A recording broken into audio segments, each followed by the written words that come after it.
ભગવાન વીરો મંગલમ ગૌતમ પ્રભુ મંગલમ સ્થૂલભદ્રાત્ય જૈન ધર્મોસ્તુ મંગલ. પુણ્યશાળી ક્રિયાષ્ટક આપણું ચાલી રહ્યું છે. ક્રિયાષ્ટકની અંદર આપણી ક્રિયા એક સૌભાગ્યશાળી તીર્થ છે. કોઈ પણ વ્યક્તિ ક્રિયા તીર્થની યાત્રા કર્યા વિના મોક્ષે જઈ શકતા નથી. ભલે શત્રુંજયની હજારો યાત્રા કરે, ગિરનારની પણ ભલે હજારો યાત્રા કરે, પણ ક્રિયા તીર્થની યાત્રા ન કરે તો મોક્ષ ન થાય, એ નિશ્ચિત છે. આવું ક્રિયા તીર્થ આપણને પ્રાપ્ત થયું છે. ક્રિયાનો અર્થ એ છે કે આત્માના સ્વભાવની પુષ્ટિ. ક્રિયાનો અર્થ એ છે કે આત્માના સ્વભાવની પુષ્ટિ. એક કેરી કાચી છે, ઉનાળાની ગરમી, સૂર્યની ગરમી એને પાકી કરે છે. એ પાકી થવાની ક્રિયા એ કેરીનો મૂળ સ્વભાવ, મૂળ સ્વાદ એ આપે છે. કાચી કેરી ખાટી જ લાગે, રસ પણ ન હોય. પાકી કેરી સ્વાદમય, મીઠી અને રસ પણ હોય. તો કેરીનો ઓરિજિનલ સ્વાદ રસ છે, રસનો ઓરિજિનલ સ્વાદ મીઠાશ છે. એને પકવવાની ક્રિયા કે પાકવાની ક્રિયા જો ન કરવામાં આવે તો પોતાના સ્વભાવને પુષ્ટ ન કરી શકે. આપણા સ્વભાવમાં, આપણા આત્માના સ્વભાવમાં આપણી સ્વભાવની પુષ્ટતા કરવી છે. સ્વભાવમાં અધૂરપતા છે એટલે પૂતગલોની અપેક્ષા થાય છે. સ્વભાવમાં અધૂરપતા છે, ઇન્દ્રિયોની અપેક્ષા થાય છે. સ્વભાવમાં અધૂરપતા છે, વિષય અને કસાયોની અપેક્ષા થાય છે.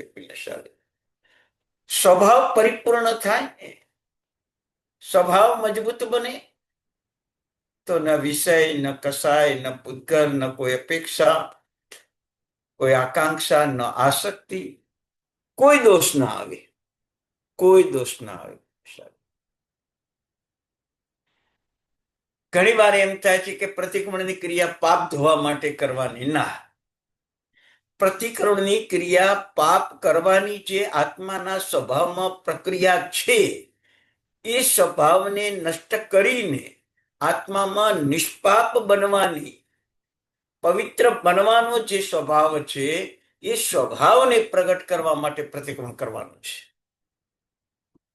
કેવળ પાપ ધોવા માટે નહીં. અજ્ઞાનતા છે, અજ્ઞાનતા છે.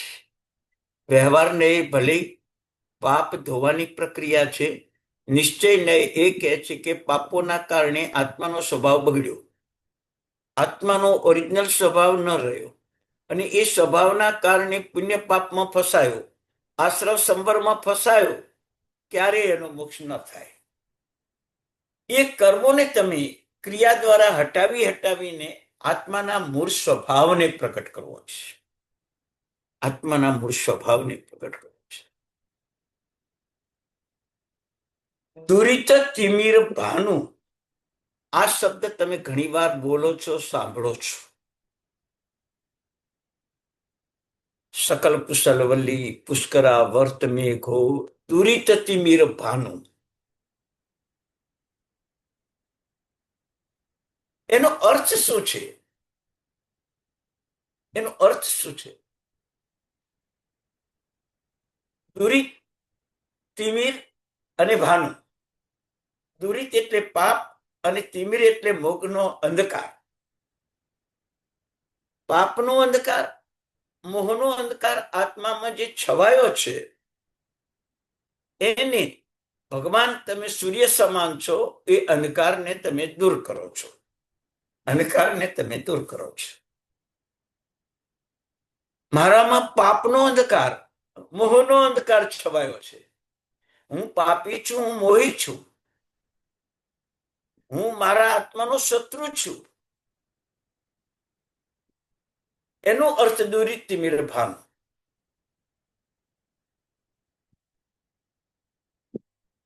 આશ્રવ આત્માનો શત્રુ છે.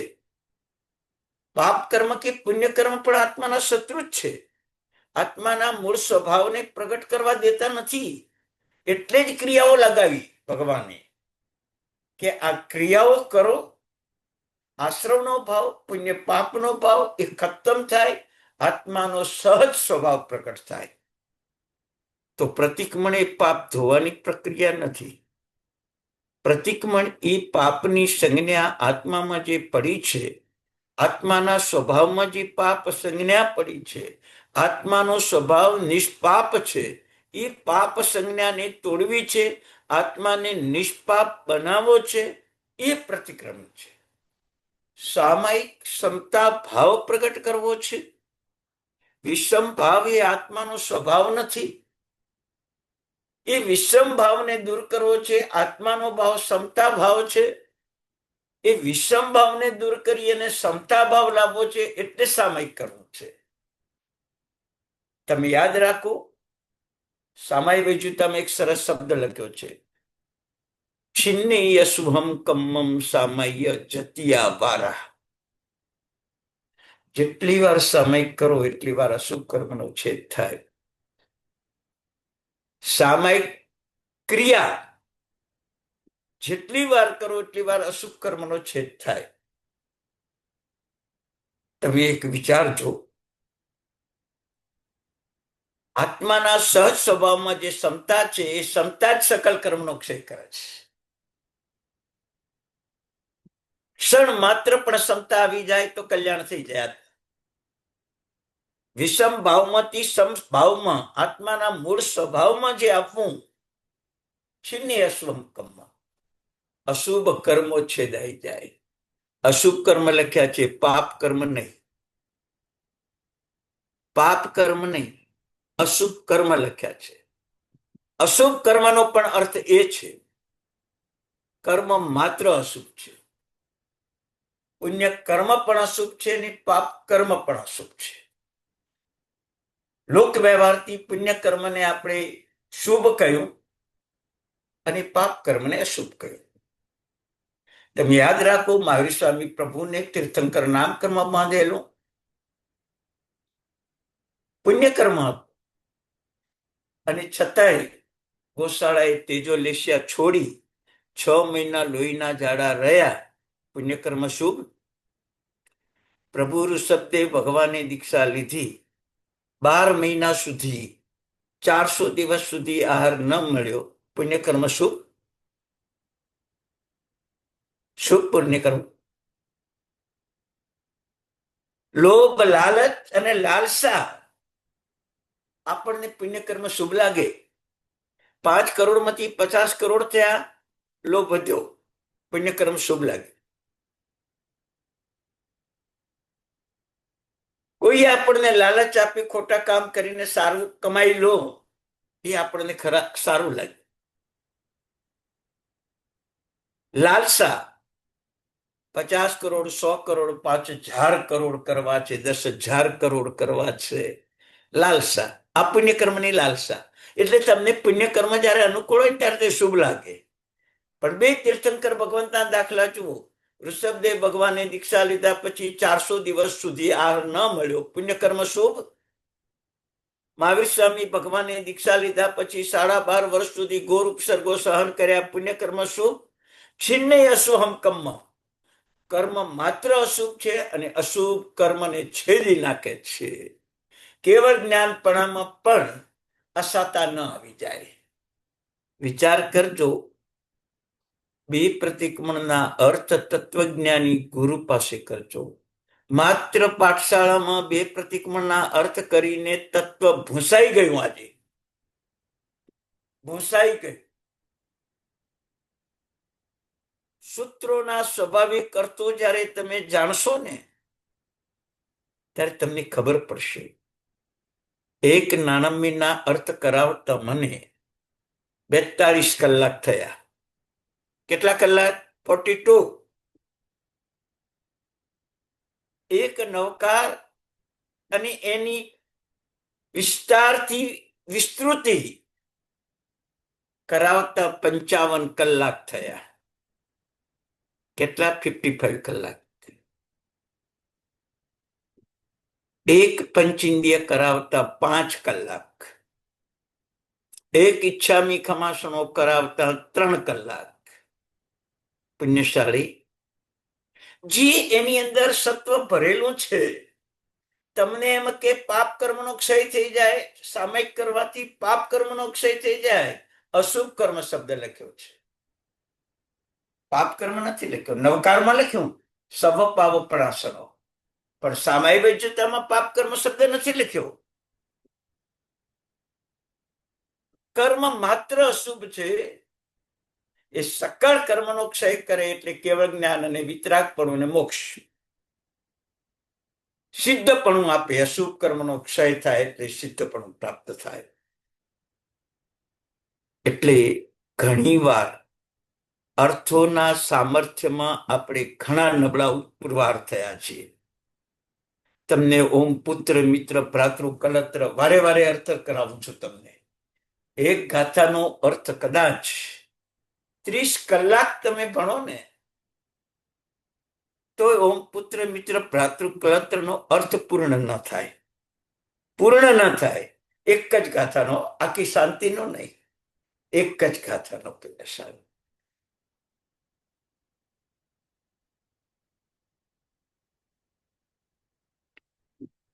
સૂત્રો બોલીએ છીએ ત્યારે આપણને ખબર નથી હોતી કે આ સૂત્રોમાં શું રહસ્યો છે. ભગવાને જો ચૈત્યવંદનની પ્રક્રિયા બતાવી હોય તો એ ચૈત્યવંદનની પ્રક્રિયામાં શું રહસ્ય છે? ભગવાનની સામે જ કેમ ચૈત્યવંદન કરવું? સ્વયંભૂ એકલા ચૈત્યવંદન કરીએ તો શું વાંધો આવે? શું વાંધો આવે? તમને એક દાખલો આપો એટલે તમને ખ્યાલ આવી જશે. જય વિયરાય શબ્દ છે. આ એક શબ્દનું એક દ્રષ્ટાંત આપું તમને. એક રસ્તામાં મોટો પથ્થર પડ્યો હતો. બાપ બેટો જતા હતા.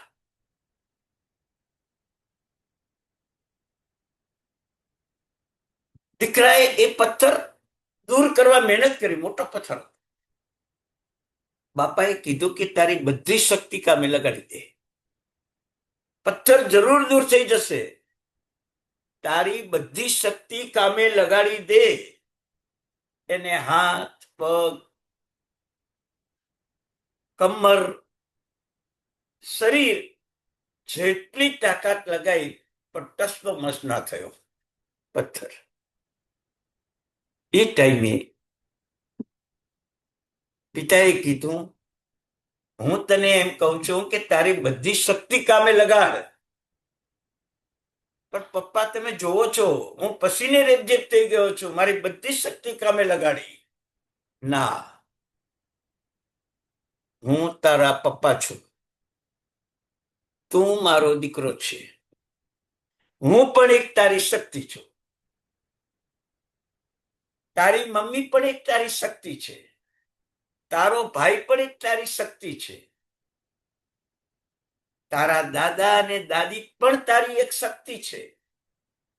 આ બધી શક્તિ તું કામે લગાડ. જો પથ્થર આગો ન થાય તો મારું નામ નહીં. દીકરાએ પપ્પાને, મમ્મીને, દાદા દાદીને, ભાઈને કામે લગાડી દીધા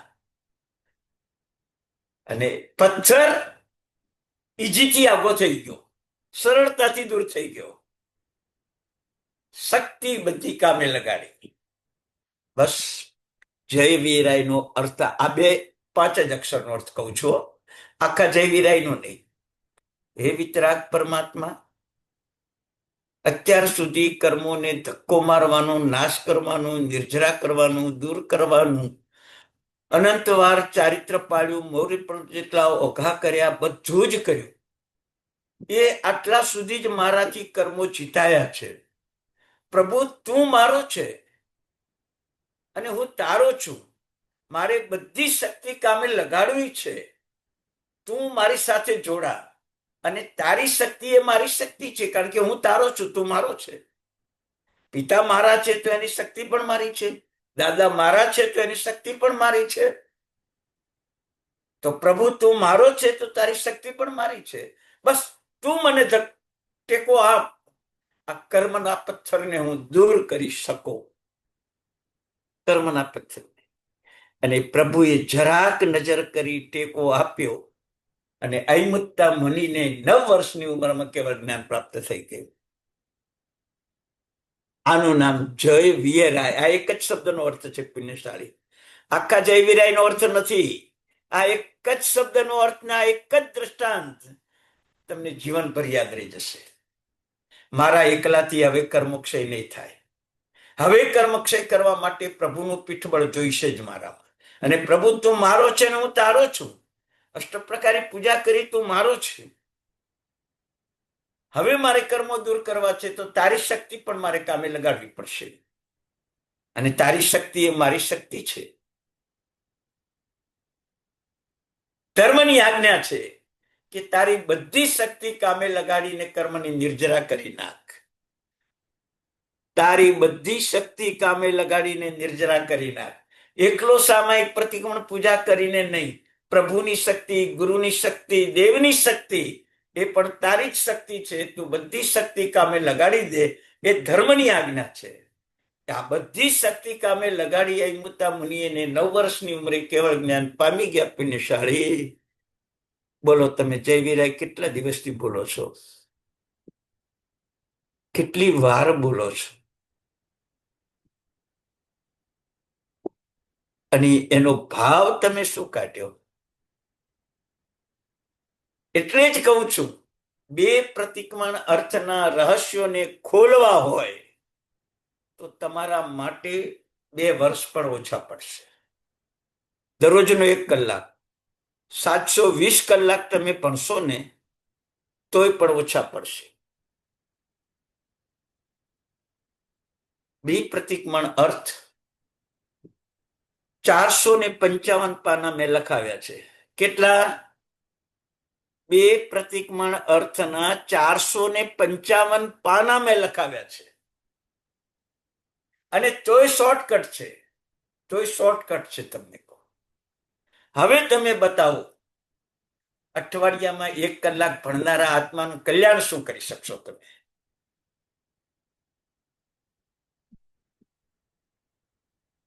ક્રિયા અષ્ટક એક પ્રભુનું બળ છે. તમારા સ્વભાવમાં વિષમ ભાવ જોડાયો છે, વિષયોનો ભાવ જોડાયો છે, કસાયોનો ભાવ જોડાયો છે. એ ભાવોને તોડી નાખવો છે ને આત્માને આત્માના સ્વભાવમાં આવવું છે. પછી સામાયિકની, પ્રતિક્રમણની, પૂજાની કોઈ પણ પ્રક્રિયા હોય, જો સામાયિકની બતાવી દીધી, પ્રતિક્રમણની બતાવી દીધી, પૂજાની પણ તમને બતાવી દીધી, ત્રણેય પ્રક્રિયાના દાખલા આપી દીધા. ત્રણેય ક્રિયા તમે કરો છો, દરરોજ કરો છો. કેટલાય પુણ્યશાળી આત્માઓ આમાંના દરરોજ સામાયિક કરતા હોય, દરરોજ પ્રતિક્રમણ કરતા હોય, દરરોજ પૂજા કરતા હોય, 10-10, 20-20, 50-50 કિલોમીટર દૂર જઈને પ્રભુની પૂજા કરતા હોય છે. 60-60, 70 કિલોમીટર દૂર જઈને પ્રભુની પૂજા કરતા હોય છે. સ્નાત્ર મહોત્સવ કરતા હોય છે. ક્રિયા નહીં છોડતા. ક્રિયા આત્મ સ્વભાવમાં આવવાનું એક તીર્થ છે. ક્રિયા નહીં તો આત્મ સ્વભાવ નહીં. માર્ગાનુસારી ગુણમાંથી જ્યારે તમે સમ્યક્ત્વમાં આવો છો ત્યારે તમારા ગુણોનું પરિવર્તન કરો છો, દોષોને કાઢો છો, ગુણોને ઉઘાડા કરો છો. એ ગુણો આત્માનો સ્વભાવ છે. સંવેગ નિર્વેદ આસ્તિકે અનુકંપામાં તમે આવ્યા એટલે સમ્યક દર્શન પામ્યા. એ તમારા સ્વભાવમાં આવ્યા. હજી પરિપૂર્ણ સ્વભાવ નથી. મોટા પાપોનો ત્યાગ કરીને દેશવૃત્તિમાં આવ્યા ત્યારે તમારા સ્વભાવનો વિકાસ થયો છે. દેશવૃત્તિમાંથી સર્વવૃત્તિમાં આવ્યા ત્યારે તમારા સ્વભાવનો વિકાસ થયો છે. સર્વવીરતીમાંથી ધર્મ ધ્યાનમાં આવ્યા ત્યારે તમારા સ્વભાવનો વિકાસ થયો છે. ધર્મ ધ્યાનમાંથી શુક્લ ધ્યાનમાં આવ્યા ત્યારે તમારા પરિપૂર્ણ વિકાસ થયો સ્વભાવનો. હવે શુક્લ ધ્યાન સુધી તીર્થંકર ભગવંતો પણ ક્રિયા કરે, વિહાર કરે, પરિસહ સહન કરે, ઉપસર્ગ સહન કરે, એક ટાઈમ વાપરે, કૌશક ધ્યાને ઉભા રહે, નમો સિદ્ધાણમ પદની સાધના કરે. જો અરિહંત ભગવંતોની પણ આ ક્રિયાઓ કરવાની જ હોય તો તમારે મારે કરવાની કે નહીં કરવાની પૂછું છું તમને. પુણ્યશાળી એક સંવત્સરીનું પ્રતિક્રમણ કરો અને 12 મહિનાના પાપ ધોવાઈ જાય, પણ દરરોજ કેમ કરવું? બરાબર છે.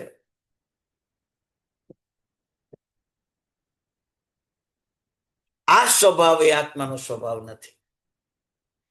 આત્માનો સહજ સ્વભાવ એક પાપ પણ રાતવાસી ન રાખો. મારા ફાધર, અમે નાના હતા ત્યારે એમને એક શબ્દ કહેતા હતા, 10 વર્ષના 12 વર્ષના થયા અત્યાર સુધી, 1 રૂપિયાનું દેવું કરતા નહીં, અને કદાચ દેવું થઈ જાય 1 રૂપિયાનું તો રાતવાસી રાખતા નહીં. કોઈને ત્યાંથી ઉધાર લાવવાનું નહીં ને ઉધાર લાવવું પડ્યું, કવરમાં જુદા પૈસા મૂકી દેવાના, બીજા દિવસે પૈસા આપી દેવાના. 1 રાત પણ કોઈનું ઋણ બાકી નહીં રાખવાનું. અને યાદ રાખજો, એ મારા ફાધરની વાત જીવનભર આચરણમાં મૂકી છે. ફક્ત એક જ વખત એવો આવી ગયેલો, મુંબઈમાં આવ્યા, ફ્લેટ લેવાનો હતો, મૂડી ઓછી હતી, તો એ ટાઈમે શ્રાવકો પાસેથી વિના વ્યાજે થોડા પૈસા લીધેલા અને 5 વર્ષમાં પાછા આપવાની બોલી. પુણ્યશાળી તમને કહું, 3 વર્ષમાં પાછા આપી દીધા. આ મારા ફાધરનો એક શબ્દ હતો, 1 રાતવાસી ઋણ નહીં રાખતા. મારા ભગવાનનો શબ્દ એ છે કે 1 રાતવાસી પાપ નહીં રાખતા. 1 રાત પણ વાસી પાપ નહીં રાખતા. ચંડ કૌશિક પૂર્વ ભાવમાં સાધુ જ હતો. બપોરે કરેલું પાપ સાંજે પ્રતિક્રમણમાં ધોવામાં 4 કલાક પાસે રાખ્યું, 4 ભાવ બગડી ગયા. અયમુત્તા મુનિએ જેવું પાપ કર્યું એ હું પ્રભુ પાસે આવીને આલોચી દીધું, તરત કેવળ જ્ઞાન થઈ ગયું.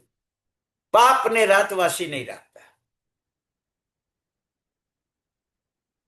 ઋણને રાતવાસી ન રખાય તો પાપને રાતવાસી કેમ રખાય?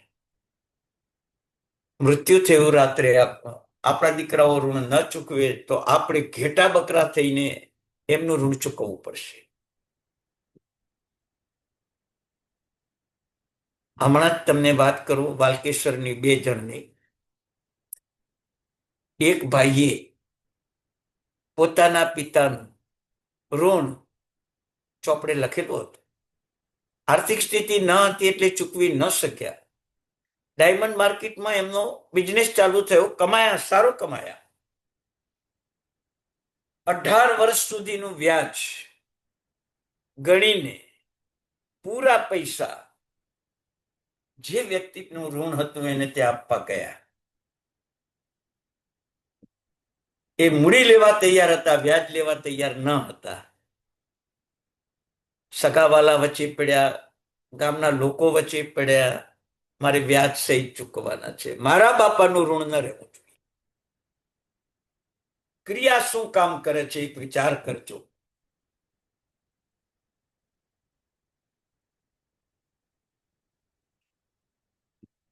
અને ખરેખર તમને કહું, વ્યાજ સાથે પૈસા આપી દીધા. આજે 2 જણા જીવતા છે. બીજી એક વ્યક્તિ પ્રોપર વાલકેશ્વરમાં જ આજે રહે છે. એમના પિતાએ 21 વર્ષ પહેલા, આ 18 હતા, એ 21 વર્ષ પહેલા પૈસા આપેલા. ચોપડાએ અધર થઈ ગયા. જેના પૈસા આપવાના હતા એ વ્યક્તિને ખુદને ખબર નથી કે મારા બાપાએ પૈસા આપ્યા છે. 21 વર્ષે પેલો વ્યક્તિ વ્યાજ સાથે પૈસા આપવા આવ્યો. પેલા ભાઈને કીધું, અમને કોઈ ચોપડાઈ નથી, ખબર નથી, છતાંય મારા પિતાની પર્સનલ ડાયરીમાં કોઈ નોંધ મળી જાય તો અમે જોશું, પછી પૈસા લેશું. પિતાની પર્સનલ ડાયરીમાંથી નોંધ મળી. 21 વર્ષ પહેલા આ ભાઈને પૈસા આપેલા, વ્યાજ સહિત 21 વર્ષે પૈસા પાછા આપ્યા. 2 કરોડપતિ હતા. લીધા ત્યારે પેલો કરોડપતિ ન હતો, પણ આપવા આવ્યો ત્યારે એ કરોડપતિ હતો, અને આ વ્યક્તિ પણ કરોડપતિ હતો. પુણ્યશાળી, વિચાર કરજો, ઋણ ચૂકવ્યા વિના તો ક્યારેય મોક્ષ થવાનો નથી. ક્રિયા આપણું કર્મસત્તાનું ઋણ ચૂકવે છે. એટલા માટે સમજાવું છું તમને. નાની પણ ક્રિયા, 108 નવકાર ગણવાની પણ ક્રિયા કર્મસત્તાનું ઋણ ચૂકવે છે. પુણ્ય કર્મ હોય કે પાપ કર્મ, બધાને ખતમ કરવાની તાકાત ક્રિયામાં છે. જો વિતરાગ પરમાત્મા ધર્મ ધ્યાન કરતા હોય અને શુક્લ ધ્યાનમાં જતા હોય, જો સ્થૂલ ભદ્ર, ભદ્રબાહુ સ્વામી વગેરે મહાન આત્માઓ, પૂર્વધરો, જો ધર્મ ધ્યાન અને શુક્લ ધ્યાન દ્વારા કર્મની નિર્જરા કરતા હોય, એમને જો પણ આ પ્રક્રિયા કરવાની હોય, દ્વાદશાંગીના રચયિતા ગણધર ભગવંતો પણ અષ્ટાપદ ગૌતમ સ્વામી જાત્રા કરતા હોય અને સવાર સાંજ પ્રતિક્રમણ કરતા હોય, એમને પણ આ ક્રિયા તીર્થ છે. સાક્ષાત મહાવીર સ્વામી જીવતા છે, તોય ક્રિયા તીર્થને અનુસરવા. પુણ્યશાળી, બોલો, વિચાર કરો, આ ક્રિયા પ્રત્યે આપણને આદર ભાવ કેટલો. 8 માઈ છે, પ્રતિક્રમણ કરવું પડશે. 14 આઈ પ્રતિક્રમણ કરવું પડશે. હોળીના 9 દિવસ સવારે પ્રતિક્રમણ કરવું પડશે. પર્યુષણ આવશે એટલે 17 પ્રતિક્રમણ કરવા પડશે. વિચાર કરજો. તમારા વેવાઈને, તમારા દીકરીના સસરાને એટલું કહેજો, તમે આવો એટલે અમારો સમય બરબાદ થાય છે, તમને મીઠાઈ પરસન ખવડાવીને અમારે ખર્ચામાં ઉતરવું પડે છે. આટલું જ તમે તમારા જમાઈને પૂછજો. અહીંયા તમારા વેવાઈને કહેજો. તમને શું થાય, તમને તે ટાઈમે શું થાય. એ વેવાઈ કે જમાઈ તમારા ઘરે આવે, તમારો સંબંધ રાખી. 24 તીર્થંકરો મળ્યા અને ક્રિયા મારે કરવી પડશે. એકેય તીર્થંકર આપણી સાથે સંબંધ રાખશે? એકેય તીર્થંકર આપણી સાથે. અને તીર્થંકરની શક્તિ સિવાય તો આપણે કર્મો જીતી નહીં શકીએ. કારણ કે જય વિરાય હમણાં જ સમજાયું, હમણાં જ તમને સમજાવ્યું જય વિરાય. પુણ્યશાળી, માર્ગાનુસારી ગુણમાંથી સમ્યક્ત્વ, સમ્યક્ત્વમાંથી દેશવીરતિ, દેશવીરતિમાંથી સર્વવીરતિ, સર્વવીરતિમાંથી ધર્મ ધ્યાન, ધર્મ ધ્યાનમાંથી શુક્લ ધ્યાન સુધી પહોંચવા કોઈ પણ જીવને પ્રક્રિયા કરવી પડે છે, ક્રિયા કરવી પડે છે. તમારથી વિચાર કરજો. 2 પ્રતિક્રમણ સૂત્રો, ક્રિયા સૂત્ર જ બતાવે. કારણ કે ક્રિયા તીર્થ નહીં હોય તો એક પણ તીર્થ જીવંત નહીં રહે. ક્રિયા તીર્થ નહીં હોય તો એક પણ તીર્થ જીવંત નહીં રહે. તો નવકારથી સામયિક વેચ્યું તો સામયિક તીર્થ બતાવ્યું.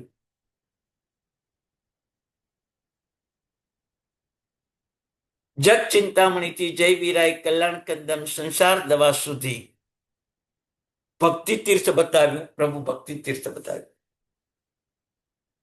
અને અરિહંત ચૈયાણામથી સકલ તીર્થ સુધી ક્રિયા તીર્થ બતાવ્યું, કેવળ ક્રિયા તીર્થ. વિચાર કરજો, આ 2 પ્રતિક્રમણના 3 ભાગ છે. 3 પ્રકારની ક્રિયા કર્યા સિવાય આપણો મોક્ષ થવાનો હોય છે નથી. પુણ્યશાળી, ઘણા લોકો એમ કે છેવટે તો મનના ભાવથી જ કરવાનું છે, તો ક્રિયા કેમ કરવી? મનના ભાવ ક્રિયા સિવાય આવે નહીં. તીર્થંકરને ના આવે તો આપણને ક્યાંથી આવે? તીર્થંકરો પણ તપ ત્યાગ કરે છે. તીર્થંકરો ભગવાન પણ અભિગ્રહો ધારણ કરે. પ્રભુ મહાવીરે 13 પ્રકારનો અભિગ્રહ ધારણ કરીને છઠ તપ કર્યો. 5 મહિના ને 25 દિવસના ઉપવાસ થયા પુણ્યશાળી, વિચાર કરજો તમે. તો એમને ક્રિયા કરવાની છે, એમનો ભાવ કેટલા ઊંચા, એમનો સ્વભાવ કેટલો ઊંચો, તો એમને ક્રિયા કરવાની. તમારે મારે કોઈ ક્રિયા નહીં કરવાની, માત્ર સમજ લઈને બેસી જવાનું. અને સમજ્યા છીએ એટલે અમે બધા પાપો ધોઈ નાખીએ છીએ, એટલું જ આપણને અત્યારે શ્રદ્ધા છે. એક વિચાર કરજો, સમજ માત્રથી જો કલ્યાણ થઈ જતું હોય ને, તો આપણે આ સંસારમાં રખડતા જ ન હોત, રખડતા જ ન હોત. આપણે જેટલું સમજો છો એટલું જ ક્રિયાપૂર્વક સ્વભાવમાં પરિવર્તન લાવવાનું કામ કરો, એનું નામ ક્રિયા. માત્ર ક્રિયા તો કેવી છે ખબર છે? ક્રિયાને માટીનો ઘડો કયો છે, જ્ઞાન અને સોનાનો ઘડો કયો છે. અજ્ઞાન પૂર્વકની ક્રિયા એટલે માટીનો ઘડો ફૂટી જાય, તે માટીની કોઈ કિંમત નહીં. ઘડો 50 રૂપિયાનો, 100 રૂપિયાનો, 200 નો પણ હોઈ શકે, પણ ફૂટી જાય તેની કોઈ કિંમત નહીં. એમ અજ્ઞાન પૂર્વકની ક્રિયાની કોઈ કિંમત નથી. જ્ઞાન અને સોનાનો ઘડો કયો છે કે સોનાનો ઘડો તૂટી જાય તો અણુ અણુની કિંમત છે, પરમાણુ પરમાણુની કિંમત છે. એટલે તમને જ્ઞાન ક્રિયાભ્યામ મોક્ષ, તમને ક્રિયાપૂર્વક ક્રિયા કરવાનું કહું છું, પણ સાથે સામે જ્ઞાન પણ આપું છું, સમજ પણ આપું છું. પ્રતિક્રમણની સમજ આપી, સામાયિકની સમજ આપી, પૂજાની સમજ આપી.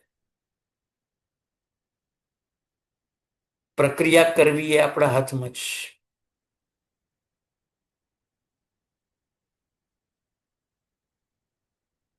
એક વ્યક્તિ બાળક હતો, મોટી ડિક્શનરી લઈને બેઠો. એમાંથી એવા એવા શબ્દો શોધી કાઢ્યા અને એ શબ્દોથી પ્રભુની સામે શાબ્દિક પ્રાર્થના કરે છે. શાબ્દિક પ્રાર્થના કરે છે. લોકો સાંભળે છે, ગુરુ ભગવંતો પણ સાંભળે છે. બાળકને પૂછે છે કે તું બેટા શું કરે છે? તો કે મારી પાસે એક શબ્દનો ગ્રંથ છે, શબ્દ ભંડોળ છે, એમાંથી સારા સારા શબ્દો લઈને પ્રભુને અર્પણ કરું છું. આ પ્રભુની હું સ્તુતિ કરું છું.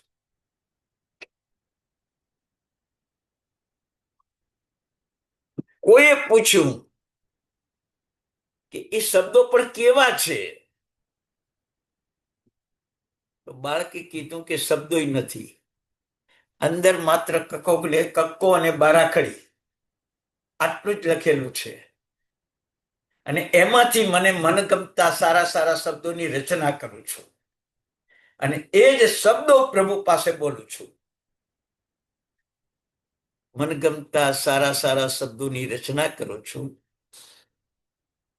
બરાબર છે, અને પ્રભુની સ્તુતિ કરું છું. સાચું બોલજો. તમે પ્રભુની સામે જે બોલો એ તમારું મનગમતું બોલો છો કે ચોપડીમાં લખેલું બોલો છો? તમારી ક્રિયામાં અશુદ્ધિ કેટલી છે એ બતાવું છું અત્યારે. સારી ચોપડીમાં લખેલું છે એ જ બોલો છો તો તમારી અશુદ્ધિ છે. ચોપડીમાં લખેલું તમને ગમે છે ને પછી તમે બોલો એ શુદ્ધિ છે. શુદ્ધિ. હવે જય વિરાય શબ્દ ગમશે તમને, હવે જય વિરાય શબ્દ તમને ગમશે, હવે છિન્ને સુકમમ શબ્દ તમને ગમશે, હવે નમો અરિહંતાણમ શબ્દ તમને ગમશે. નમો અરિહંતાણમ એક શબ્દમાં 36 પ્રકારની રચના બતાવી છે. કેટલા પ્રકારની? 36 પ્રકાર. પુણ્યશાળી, 18 પ્રકારના પાપમાંથી એક પણ પાપ નમો અરિહંતાણમ શબ્દમાં ઘટતું નથી. અને 18 પાપનો નિષેધ કરનારા 18 ગુણો પ્રાણાતિપાત સામે અહિંસા, મૃષાવાદની સામે સત્ય, અદત્તાદાનની સામે અચૌર્યપણું, મૈથુનની સામે બ્રહ્મચર્ય, પરિગ્રહની સામે અપરિગ્રહ, ક્રોધની સામે ક્ષમા, માનની સામે નમ્રતા, માયાની સામે સરળતા, લોભની સામે ઉદારતા, રાગની સામે વૈરાગ્ય ને વિતરાગતા, દ્વેષની સામે અદ્વેષ ભાવ, એવા 18 પાપની સામે 18 ગુણો, 18 પાપ રહિત, 18 ગુણ સહિત, નમો અરિહંતાણમ, આમ 36 પ્રકારના વિધાન સાથે આ એક શબ્દની રચના થઈ છે. આખા નવકારની આ રીતે જ છે રચના. હવે એ સૂત્રની તાકાત કેટલી? તમારા જીવનમાં એક પણ એવો શબ્દ કે એક પણ એવું વાક્ય છે કે જેમાં 18 પાપ રહિત અને 18 ગુણ સહિત મારો એક વાક્ય દુનિયાને કલ્યાણકારી બને એવી એક વાક્યની રચના કરવી છે. ઓલો તો પ્રભુની સ્તુતિની રચના કરતો હતો બાળક. ક્રિયા સૂચિ છે, તમને બતાવું છું. તમારું એક પણ વાક્ય એવું હોય તો બતાવો. એક અજૈન સંત પોતાના ભક્તને કહે છે, એક જ વાક્ય આપે છે, ઓ દિન ભી ચલા જાયેગા. સારા દિવસો ચાલ્યા જશે ને ખરાબ દિવસો ચાલ્યા જશે. વિચાર કરજો. ના એકે 18 પાપમાંથી આમાં પાપ લાગે કે ના 18 ગુણમાંથી એક ગુણ વિનાનું આ વાક્ય હોય.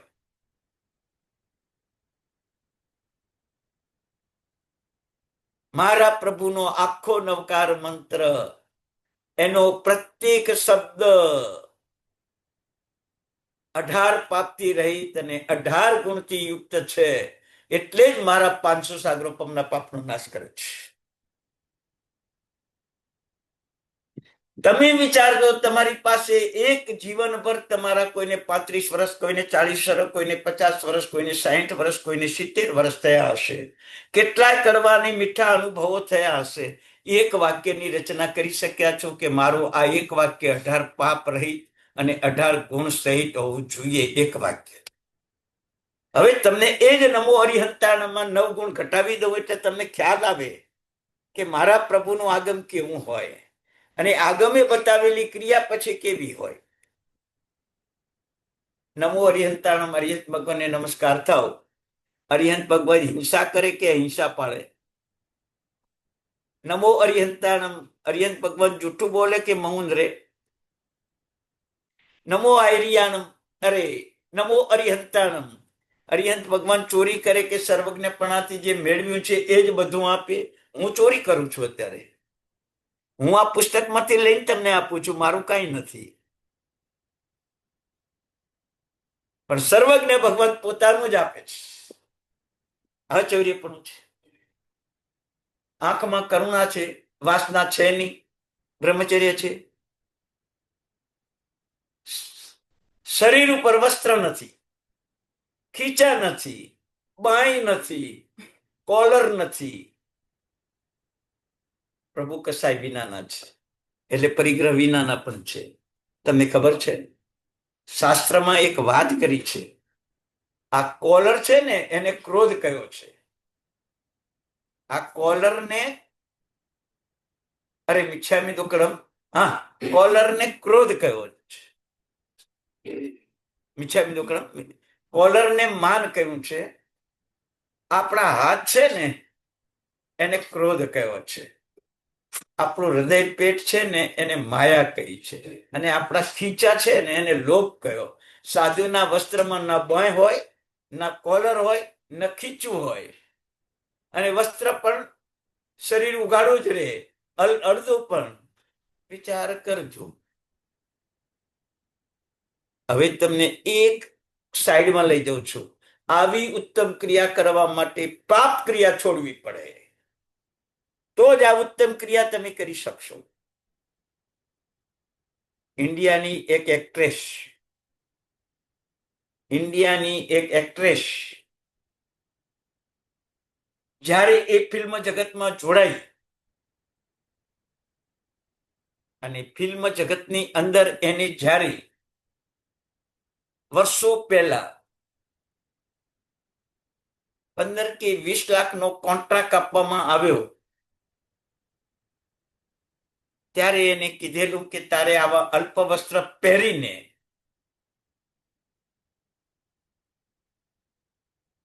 તારે આ પિક્ચર બનાવવું પડશે. વિચાર કરજો. થોડા ટૂંકા વસ્ત્રો પહેરીને તારે આ પિક્ચરમાં ઉતરવું પડશે. પેલીએ જે 15-20 લાખનો કોન્ટ્રાક્ટ હતો એને કેન્સલ કર્યો. મારા મા બાપની ઇજ્જત માટે હું અલ્પ વસ્ત્ર નહીં પહેરું. મને 20 લાખનો કોન્ટ્રાક્ટ મળે કે ન મળે મને કોઈ વાંધો નથી, પણ મારા મા બાપની ઇજ્જતને ખતમ કરવા માટે હું અલ્પ વસ્ત્ર નહીં પહેરું. હું તમને એમ પૂછું છું કે મારા પ્રભુની ઇજ્જત ખતમ થાય એવા અલ્પ વસ્ત્ર પહેરીને અમે મંદિરમાં જાશું? અમે મંદિરમાં જાશું? માથું અમારું ઉઘાડું હશે, શરીર અમારું ખુલ્લું દેખાતું હશે. એક એક્ટ્રેસ ઇન્ડિયાની 25 લાખનો કોન્ટ્રાક્ટ કેન્સલ કરે, અલ્પ વસ્ત્ર નહીં પહેરું જગતની સામે. આપણે તો જગતના માલિકની સામે જવાનું છે. પુણ્યશાળી, પહેલી આ પાપ ક્રિયા છોડો, પછી શુદ્ધ ક્રિયાની વાત કરો. પહેલી શુદ્ધ ક્રિયાનો મહિમા તમને બતાવ્યો, હવે પાપ ક્રિયા છોડવાનું તમને મન થવું જોઈએ. બોલો, તમે પાપ ક્રિયા છોડવા તૈયાર છો? છોડવા તૈયાર છો? કોઈ પણ કંપનીમાં પોતાનો ડ્રેસ કોડ નકેલ કરેલો હોય, એના સિવાય વસ્ત્ર પહેરીને આવે તો મેનેજરને પણ એન્ટ્રી ન મળે. કોઈ પણ સ્કૂલ કે કોલેજમાં જે ડ્રેસ કોડ નક્કી કરેલો હોય એના સિવાયનું વસ્ત્ર પહેરીને આવે તો મંત્રીના છોકરાને કે પ્રધાનના છોકરાને પણ એન્ટ્રી ન મળે. અને મારા પ્રભુના દેરાસરમાં ગમે તેવા બૂટ પહેરીને આવે, સીધા જ મોર્નિંગ વોક કરીને પ્રભુના મંદિરમાં આવે, અડધી ચડ્ડી પહેરીને, એન્ટ્રી. કેવી દયા! બિચારો દર્શન કર્યા વિના રહી જશે તો. ખોટી દયા, ખોટી કરુણા. પેટમાં દુખવા આવ્યું છે ને હોસ્પિટલ જવાનું છે, દવાખાને જવાનું છે, ડોક્ટર હાજર નથી, તો ગમે તે દવા તમે આપી દેશો અને પેટમાં દુખવાનું મટી જશે? મટી જશે? નહીં મટે ને, મરી જાય ગમે તે દવા આપો તો. એમ યાદ રાખજો, આવી દ્રવ્ય કરુણાથી તીર્થંકર ભગવંતની મંદિરની જૈન શાસનની ઘોર આસાધના આપણે કરીએ છીએ. આવી પાપ ક્રિયા નહીં છોડો તો સામાયિક પ્રતિક્રમણ પૂજા કોઈ ફળ તમને નહીં મળે, કોઈ ફળ તમને નહીં મળે. પાપ ક્રિયા છોડો. પહેલી એક પાપ ક્રિયા છોડો. ઘર દેરાસર ને રાત્રિ ભોજન. વિચાર કરજો, આજે ઘર દેરાસરનો ક્રેઝ જાગ્યો છે. ગમે તે સોસાયટી જુઓ તો 2-4 ઘર દેરાસર મુંબઈમાં હોય જ. ક્રેઝ જાગ્યો છે. ભૂતકાળમાં કેમ આવા દેરાસરો ન હતા?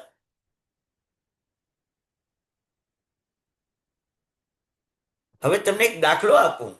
સકલ તીર્થ બંધુ કરજો, જીનવર નામે મંગલ કોળ, પહેલે સ્વર્ગે 132. પહેલા સ્વર્ગમાં લાખો વિમાનો છે, પણ 32 લાખ વિમાનમાં જ મંદિરો છે, બાકીમાં નથી. બાકીનામાં નથી. માત્ર 32 લાખ વિમાનો મોટા છે, નાના મંદિરો ગણાયા જ નથી, નાના વિમાનો ગણાયા જ નથી.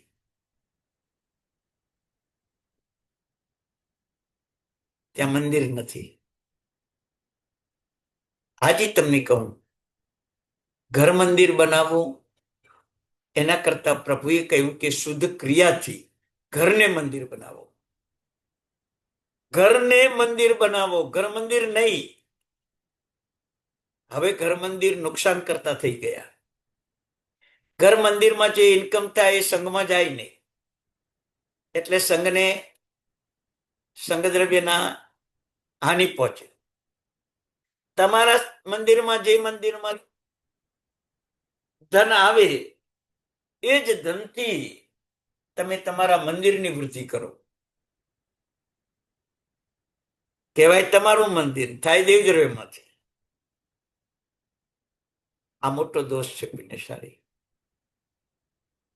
ઘર મંદિરમાં જેટલી ઇન્કમ થાય, રોકડા રૂપિયા જેટલા આવે, સોનું ચાંદી જેટલો આવે એટલું સંઘમાં જમા કરાવાય. આપણે પોતે ના વપરાય, આપણે પોતે ના વપરાય. સંઘની વ્યવસ્થા તોડવી એટલે 18 પાપોનું સેવન કરવું. 18 પાપમાં તો તમે નરકમાંથી છૂટીને ક્યારેક મોક્ષે જઈ શકો, પણ સંઘની વ્યવસ્થા તોડનારો અનંતકાળે જૈન ધર્મ જ ન પામે તો મોક્ષ ક્યાંથી જાય? મોક્ષ ક્યાંથી જાય?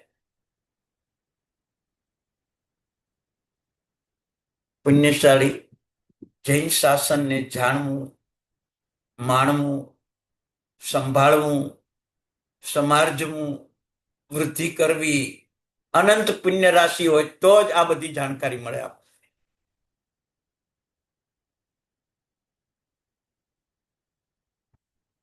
એક દીવામાં તમે તેલ પૂરો પછી જ એ દીવો પ્રગટ થાય, અને તેલ ખૂટે તો પાછું તેલ પૂરો તો દીવાની જ્યોત પ્રગટે. નિર્જીવ એવા દીવાને પણ ક્રિયાની જરૂર છે. આપણને ક્રિયાની જરૂર નથી. આપણા ભાવમાં સારો સ્વભાવ થાય તો આપણો મોક્ષ થઈ જાય, એવો સ્વભાવ લઈને આપણે બેઠા છીએ.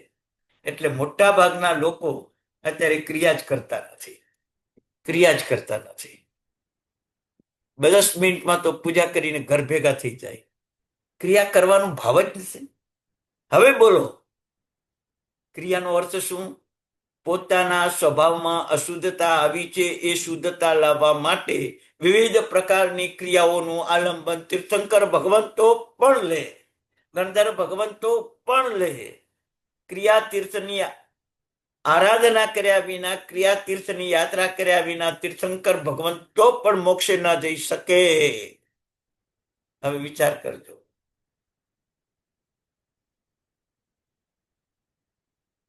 ચોવીસ તીર્થંકર માંથી કેટલા તીર્થંકર અષ્ટાપદ ગયા?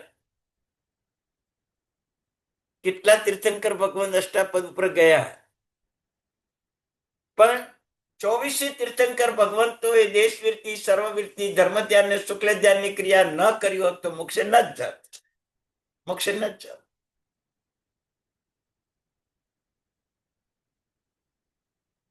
દર વર્ષે શત્રુંજયની યાત્રા કરવી એના કરતા દરરોજ પ્રતિક્રમણ અને સામાયિકની યાત્રા વિશિષ્ટ છે. જીવનમાં એક જ વાર પાલિતાણીની યાત્રા થાય તોય બહુ થઈ ગયું, પણ સામાયિક પ્રતિક્રમણની યાત્રા એક દિવસ પણ બંધ ન રહેવી જોઈએ. વિચાર કરજો તમે. 99 યાત્રાનો ક્રેઝ છે ને 9 પ્રતિક્રમણનો ક્રેઝ નથી. ત્યાં ક્રિયા છે જ નહીં.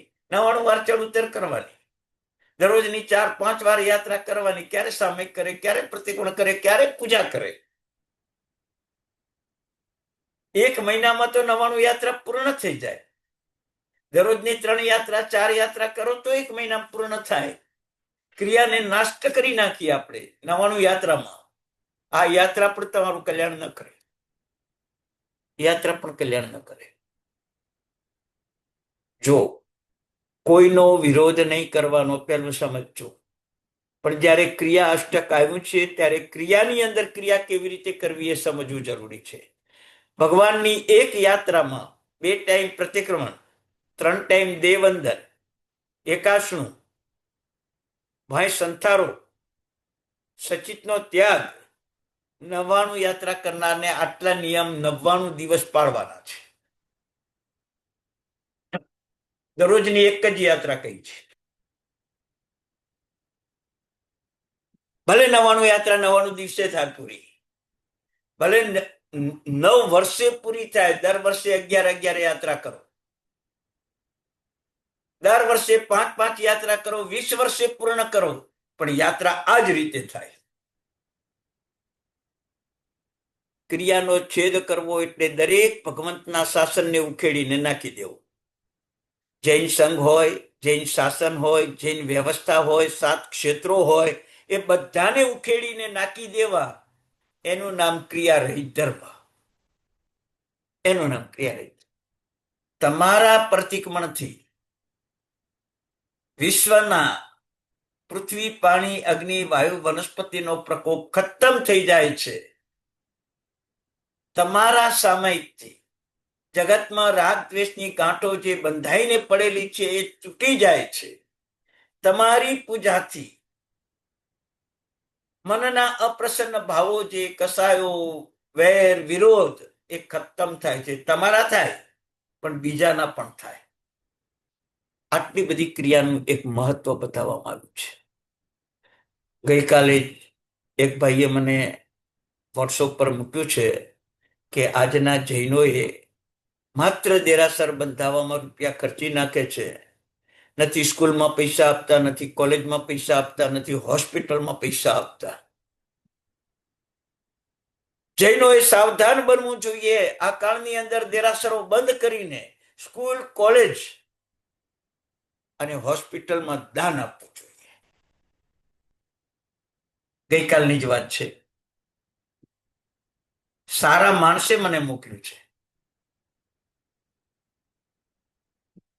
હવે વિચાર કરજો, પરમાત્માનું મંદિર વિષયોથી, કસાયોથી આપણને પર બનાવે, ઇન્દ્રિયોના વિષયથી વ્યભિચાર ખતમ થાય, કસાયોના કારણે સમાજ વ્યવસ્થા, પરિવાર વ્યવસ્થા, આત્મિક વ્યવસ્થા, આધ્યાત્મિક વ્યવસ્થા, આર્થિક વ્યવસ્થા સબળ બને. આ એક મંદિરના કારણે,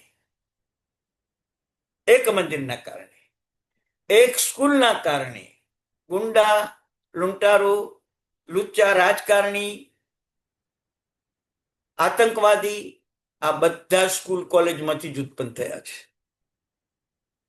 કોઈ દેરાસરમાંથી આતંકવાદી ઉત્પન્ન નથી થયો. કોઈ મંદિરમાંથી ત્રાસવાદી ઉત્પન્ન નથી થયો. કોઈ મંદિરમાંથી ચોર, ડાકુ, લૂંટારો ઉત્પન્ન નથી થયા. અને જેમાંથી ઉત્પન્ન થયા છે, આજે હોસ્પિટલ તમે લો, જ્યાં ડોક્ટરો કિડની કાઢી નાખે, વાલ ખેંચી કાઢે, અવયવો લઈ લે, લૂંટી લે માણસને.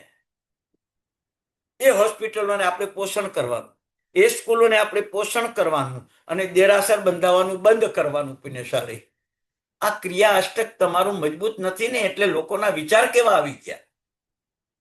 કેવો છે, મારા દેરાસરમાં આવનારો જ્યારે દેરાસર બંધાવે છે ત્યારે 100 ઉપર કારીગરો એમાં કામ કરે છે.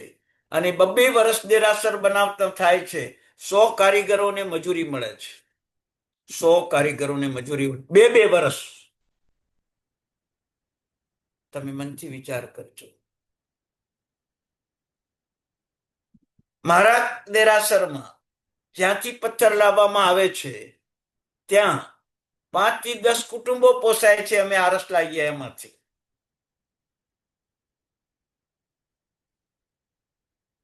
હવે મનથી વિચાર કરજો, મારું દેરાસર નુકસાન કરતા છે કે મારી સ્કૂલ, કોલેજ અને હોસ્પિટલ નુકસાન કરતા છે? કોણ નુકસાન કરતા છે વિચારજો. કેટલાની કિડનીઓ હોસ્પિટલમાં ચોરાઈ ગઈ. અહીં તો ભારતમાં તો કોરોનાના કાળમાં કેટલાની કિડનીઓ લેવાઈ ગઈ, કેટલાને નિર્દોષને મારી નાખ્યા, કેટલાયને લૂંટી લીધા. તમે વિચાર કરજો. કોઈના ઉપર આક્ષેપ નથી, પણ જ્ઞાન એવા પ્રકારનું અપાય છે કોલેજમાં, સ્કૂલમાં, માત્ર ધન કમાવો. ધર્મ કમાવો એવી વાત જ નથી. અને જે ભગવાને ધન છોડવાની વાત કરી છે એ ધન કમાવાની વાત કરે છે. એ સ્કૂલને, એ કોલેજને, એ હોસ્પિટલને આપણે પ્રોત્સાહન આપવાનું. જરૂર હોસ્પિટલમાં ગયેલા માણસને મદદ કરજો. હોસ્પિટલમાં ગયેલા માણસને મદદ કરજો. દેરાસર તો હોસ્પિટલમાં ન જવું પડે. અહિમુત્તા મુનિને 9 વર્ષની ઉંમરે કેવળ જ્ઞાન થઈ ગયું. કઈ સ્કૂલ, કોલેજમાં ભણવા ગયા? કઈ સ્કૂલ, કોલેજમાં? 18 વર્ષના વજ્રસ્વામી દીક્ષા લે છે, કઈ સ્કૂલ, કોલેજમાં ભણવા ગયા? બતાવો. માનદેવસુરી મહારાજ સાહેબ લઘુ શાંતિ રચીને આખા ગામનો ઉપદ્રવ દૂર કર્યો. કઈ સ્કૂલ, કોલેજમાં આવો મંત્રાક્ષરો છે? ભક્તામર બોલીને 44 બેડીઓ તૂટી. કયા સ્કૂલ, કોલેજ અને હોસ્પિટલમાંથી આવા માણસો પાક્યા? બતાવો. છતાંય આપણી ક્રિયામાં મંદ છીએ. પુણ્યશાળી, ક્રિયાઓ કરવી જ નથી. આપણે પરિણામ આ જ આપવાનું છે. આપણા જૈનો પણ હવે સ્કૂલ, કોલેજમાં જ જોડાવાના. આપણા જૈનો હોસ્પિટલમાં જ જોડાવાના. કારણ કે માનવતા જ ધર્મ લાગે છે. માનવને બચાવવો એ જરૂરી છે, પણ માનવની માનવતા બચાવવી તો મંદિરથી જ બચશે. માનવતા ધર્મ નથી બતાવતા લોકો, નામ આપે માનવતાનું, બચાવે માનવને. માનવ ધર્મ લખાય શું? માનવતા એ ધર્મ છે. માનવ બચે છે, માનવતા નથી બચતી. માનવતા તો મંદિરમાં બચે છે, માનવતા તો ઉપાશ્રયમાં બચે છે, માનવતા તો આગમ ભણે એમાં બચે છે. માનવ બચી જાય હોસ્પિટલમાં, માનવતા નથી બચતી. એ માનવ નીકળ્યા પછી અપક્ષ નહીં ખાય, રાત્રિ ભોજન નહીં કરે, માંસાહાર નહીં કરે, દારૂ નહીં પીએ, જુગાર નહીં રમે, એ તમારી પાકી શરત છે.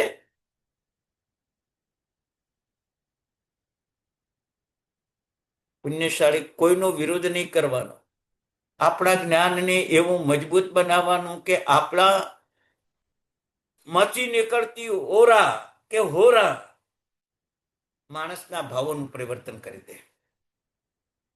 ચિલાતી પુત્ર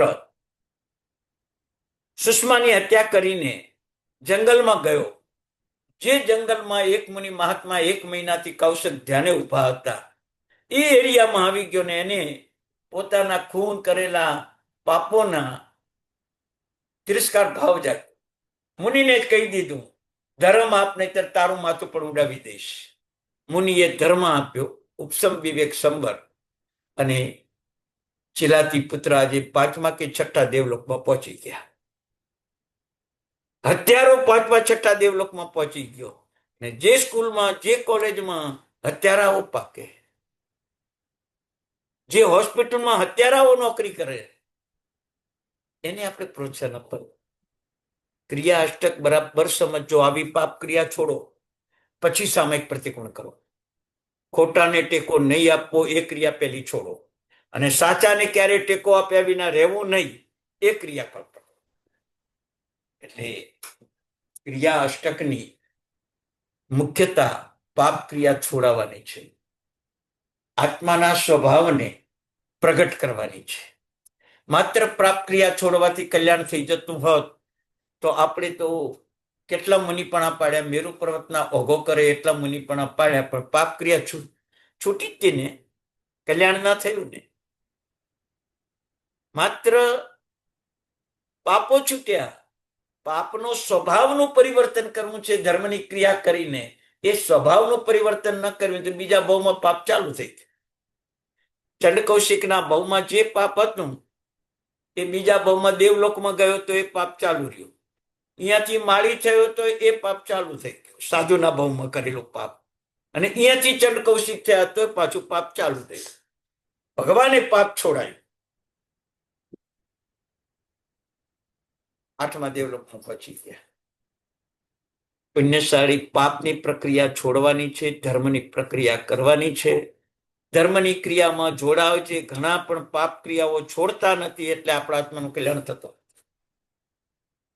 થતું નથી. પાપ ક્રિયા છોડવાનો પ્રયાસ કરો.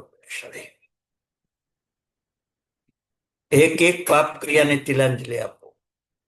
બળાત્કારે કરવી પડે, પરાણે કરવી પડે, પરાધીનતાથી કરવી પડે, સાંજે પ્રભુ પાસે માફી માંગો. સાંજે પ્રભુ પાસે માફી.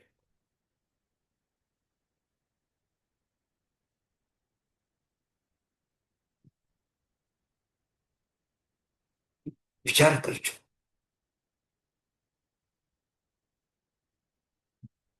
આપણા જીવનની અંદર ધર્મ શું ચીજ છે હજી સમજ્યા નથી આપણે. ભગવાન આપણને મળ્યા છે, આપણને એક જ શબ્દ તમને બતાવ્યો ને, દુરિત તિમિર ભાનુ તો સકલ કુશલ વલ્લી. આ એક જ લાઈન કમસે કમ 6 કલાક અર્થમાં ચાલે. પુષ્કરા વર્ત મેઘો 3.5 કલાક એના અર્થ ચાલે. દુરિત તિમિર ભાનુ, આ તો એક તમને ખાલી ઉપમા આપીને ઘટાડ્યું 2 મિનિટ માટે, પણ એનો ખરેખરનું રહસ્ય તમે જાણો ને. દુરિત એટલે પાપ. પાપ એટલે શું? દુઃખ આપે એ પાપ નહીં, આત્માને બંધનમાં રાખે એ પાપ. શરીરમાં બધી સુવિધા, શરીર સગવડ છે, શરીર નિરોગી છે, પણ આત્માને પકડી રાખ્યો છે, મોક્ષે જવા નથી દીધો ને, એટલે શરીર સ્વયં પાપ છે. આ પાપને મારે છોડવું છે. લાગે તમને શરીર પાપ? તમને શરીર પાપ લાગે પુણ્યશાળી? હે? બહુ સરસ અર્થો છે પુણ્યશાળી. એક એક લાઈનનો જો અર્થ કરવામાં આવે ને, આપણા રૂવાટા ખડા થઈ જાય. દરેક ચૈત્યવંદનમાં પહેલું સકલ કુશલ વલી બોલાય છે, પણ એના રહસ્યો આપણે જાણતા નથી. રહસ્ય નથી જાણતા. બરાબર છે. કલ્પ વૃક્ષોપમાન.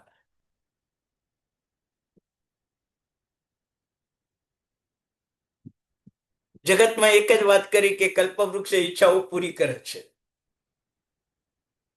શાસ્ત્રમાં વિધાન કર્યું છે કે કલ્પવૃક્ષ પરિગ્રહ રહિત બનાવે છે. મારા બે શબ્દો બરાબર સાંભળજો.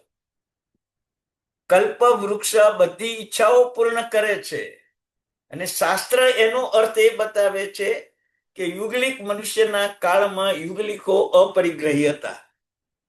કેમ કે કલ્પવૃક્ષ સર્વ ઈચ્છા પૂરી કરતા હતા, જ્યારે જુએ ત્યારે આપતા હતા. એટલે એક વસ્તુનો સંગ્રહ એમના ઘરમાં ન હતો. કબાટ ન હતું, વાસણ મૂકવાના ડ્રોઅર ન હતા, મનથી વિચાર, રસોઈ કરવાના સગડીઓ ન હતી, ચૂલા ન હતા, વેપાર કરવાની કોઈ દુકાનો કે હોટલો ન હતી ખાવા માટેની, કોઈ પાપ ન હતું, કોઈ પરિગ્રહ ન હતો. કલ્પવૃક્ષ કોઈ પણ જાતના પરિગ્રહ વિનાનું જીવન આપે છે. ભગવાને આ અર્થ કર્યો છે. ભગવાન પણ કલ્પવૃક્ષોપમાન કીધા. કેમ કે ભગવાન પણ તમને ઈચ્છા રહિત બનાવે ને, એટલે સિદ્ધશિલામાં પહોંચો, અને સિદ્ધશિલામાં પહોંચો એટલે કોઈ વસ્તુની અપેક્ષા ન રહે. એટલે કલ્પવૃક્ષોપમાનના. તમે અર્થ શું કર્યો? ભગવાન પાસે જાઓ, આપણી બધી ઈચ્છા પૂરી થઈ જાય. ભગવાન પાસે જાઓ, આપણી બધી ઈચ્છા પૂરી કરી જાય. ભગવાન ઈચ્છા રહિત બને, તમારી ઈચ્છા પૂરી કરે.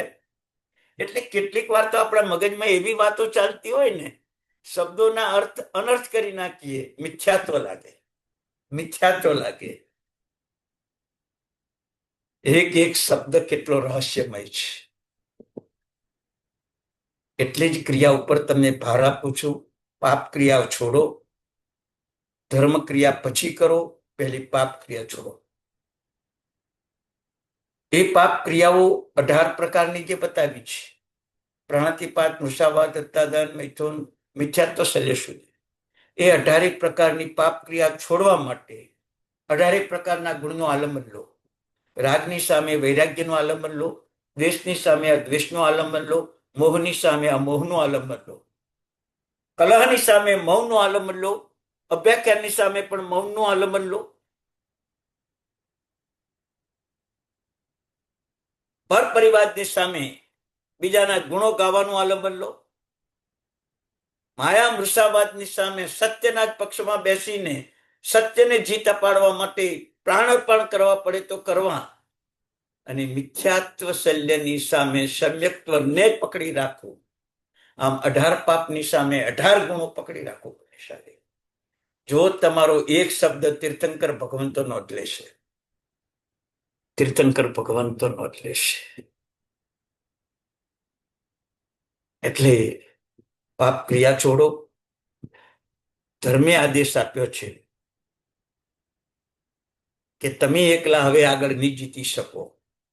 તમારી પાસે પૃથ્વીબળ પ્રભુનું ને ચારિત્ર બળ, બે વસ્તુ તમારે જોઈશે.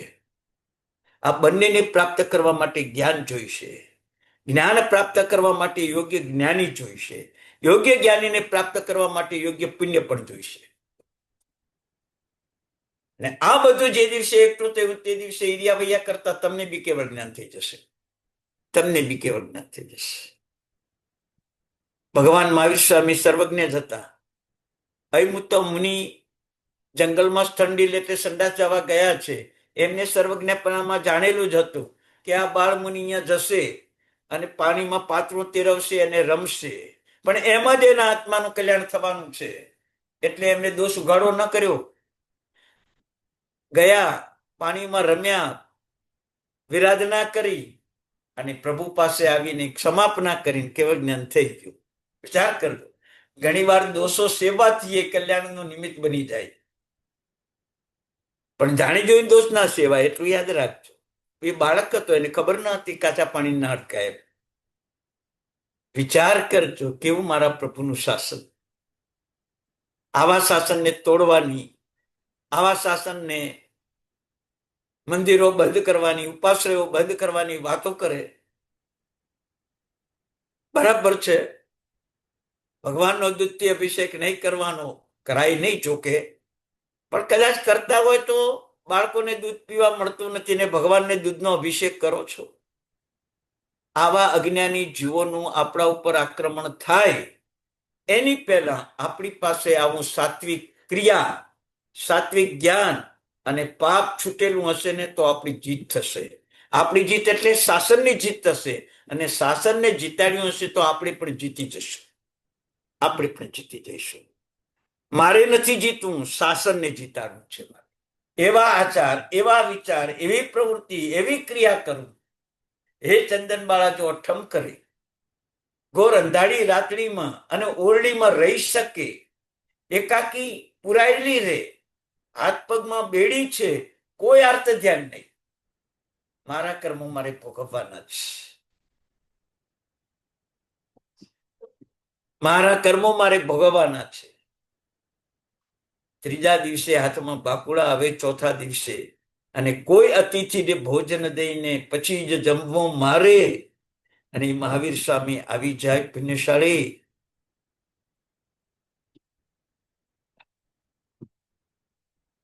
આ પાપ ક્રિયા છૂટી તો મળ્યું ને. બસ હું પણ તમને કહું છું, ચંદનબાળા પાપના ઉદયમાં બેઠી હતી તોય પાપ ક્રિયા છોડી શકી. તમે પુણ્યના ઉદયમાં બેઠા છો, પાપ ક્રિયા છોડવાની છે. કેટલી સહેલું પડે. હાથ પગમાં બેડી હોય, માથે મુંડેલી હોય, અલ્પ વસ્ત્ર પહેરેલા હોય, મોઢું મેસથી કાળું કરી દીધેલું હોય, અને તોય પાપના પક્ષમાં પાપના ઉદયમાં બેઠેલી છે, અને તોય એને પ્રભુ મહાવીર આવ્યા. કેવો પુણ્યોદય!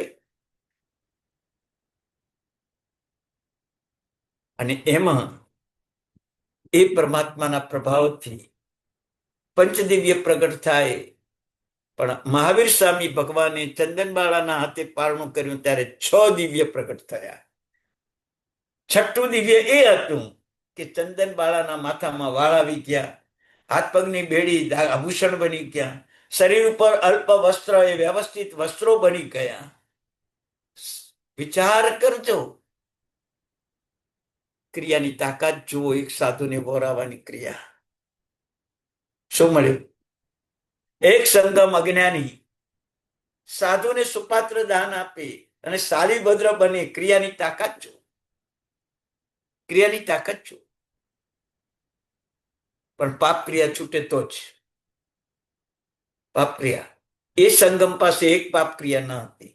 માએ ખીર ખાવા ન આપીને તો કોઈના ઘરે માગવા ન ગયો, રડ્યો, માગવા ન ગયો. તમે ભગવાન પાસે જઈને માગ્યા હો, ભગવાન હવે આટલું ઓછું પડે છે, થોડુંક તમે આપજો, હું આટલામાં ચલાવી લઈશ, અને મને આટલામાં ચલાવી લેતા શીખવાડજો. હું ક્યારેય પ્રભુ પાસે નહીં બોલો માગશું.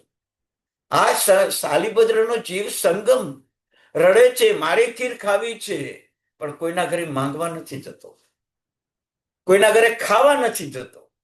આપણે તો રસ્તામાં હોટલમાં ચા પીવા બેસી જઈએ, ખાવા બેસી જઈએ, અને સંગમની વાતો કરીએ, શાલીભદ્રની રીધિ સીધી હોજો એની વાતો કરીએ. થાય વાતો આપણાથી? ચોપડામાં એ જ લખીએ પાછું કે હવે મારે જિંદગીભર હોટલ ત્યાગ, એનું નામ શાલીભદ્રની રીધિ સીધી હોજો. મારે કોઈને ત્યાં એક વસ્તુ નહીં માગવાની, દેરાસરમાં કે ગુરુ પાસે પણ એક વસ્તુ નહીં માગવાની, એનું નામ શાલીભદ્રની રીધિ સીધી હોજો. 99 પેટીને 32 પત્ની મળી તોય છોડીને ભગવાન પાસે દીક્ષા લીધી, એનું નામ શાલીભદ્રની રીધિ સીધી. આ ક્રિયાનું રહસ્ય શોધો, આવા ક્રિયાના રહસ્ય શોધો પુણ્યશાળી. અને આવી ક્રિયાઓ, પાપ ક્રિયા છોડ્યા પછી જ તમને વિચાર આવશે. એટલે પેલી પાપ ક્રિયા છોડો. ધર્મએ આજે આદેશ આપ્યો છે કે પ્રભુના પીઠ બળતી જ ક્રિયામાં આગળ વધજો. જય વિયરાય દુરિતતિ મેરે ભાનુ.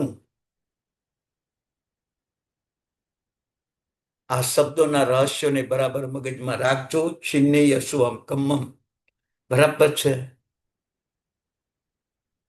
એટલે આવા રહસ્યો જ્યારે ઉકેલાય ને ત્યારે તો આપણા આત્મા કેટલો રૂવાટા ખડા થઈ જાય. બરાબર. આપણને મહિણા બનવાનું, આપણને શ્રીપાળ બનવાનું સૌભાગ્ય છે. આપણને હેમચંદ્રાચાર્ય અને આપણને યશોવિજય ઉપાધ્યાય બનવાનું સૌભાગ્ય છે.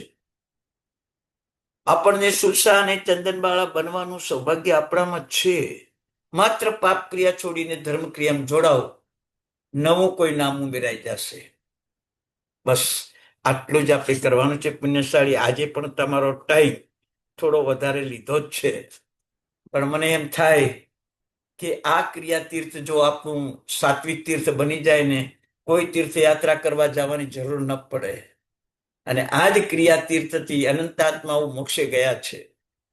દ્રાવિડ વારીકીલ કારતક સુદ પૂનમના દિવસે 4 મહિનાની ક્રિયા કરીને, કૌશક ધ્યાનની ક્રિયા કરીને પાલિતાણા ઉપર 10 કરોડ મુનિવર સાથે મોક્ષે ગયા. પણ ક્રિયા હતી, કૌશક ધ્યાનની ક્રિયા હતી. બસ આપણે પણ આવી ક્રિયા કરીએ અને આપણા આત્માનું કલ્યાણ કરીએ. પાપ ક્રિયા છોડીએ, સૂત્રના રહસ્યો જાણીએ, પ્રભુનું પીઠબળ લઈએ. એકલા હાથે હવે કર્મ સત્તા જીતાય એમ નથી. આટલા સુધી એકલા હાથે જીતી, પણ હવે જય વિરાય પ્રભુનું પીઠબળ લઈને આપણે આગળ વધવું છે. ચાલો, મંગલમ ભગવાન વીરો, મંગલમ ગૌતમ પ્રભુ, મંગલમ સ્થુલભદ્રાત્યાજય, ધર્મોસ્તુ મંગલમ. ભગવાનની આજ્ઞા વિરુદ્ધ કંઈક કહેવાયું હોય તો ક્ષામી દુકડમ. સૌ સાતામાં રહેજો. સૌને પ્રણામ. પુણ્યશાળી.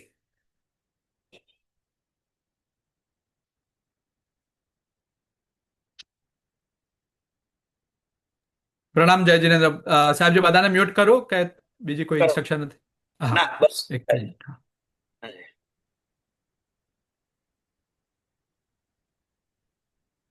હા, બધા અનમ્યુટ થઈ શકશે. પ્રણામ જય જીનેન્દ્ર. પ્રણામ સર. પ્રણામ રામ પુણ્યશાળી. સર, ખૂબ ખૂબ પ્રણામ. અનુમોદના. સાતામાં રહેજો. આજે ખૂબ અનુમોદના, બહુ જ સરસ સમજાવી સર. આજે પ્રણામ સર. પ્રણામ સર. પ્રણામ પ્રણામ પ્રણામ સર. પ્રણામ પ્રણામ પુણ્યશાળી.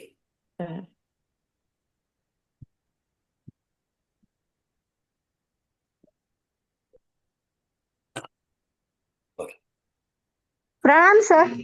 પ્રણામ પ્રણામ બધાને પ્રણામ પુણ્યશાળી. બસ ક્રિયાને એવી સમજો, ક્રિયાને એવી ગ્રહણ કરો.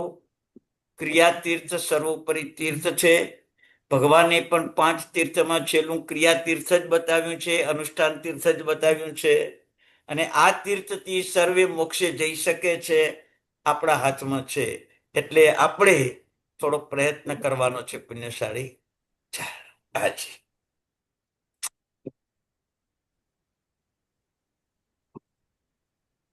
પ્રણામ.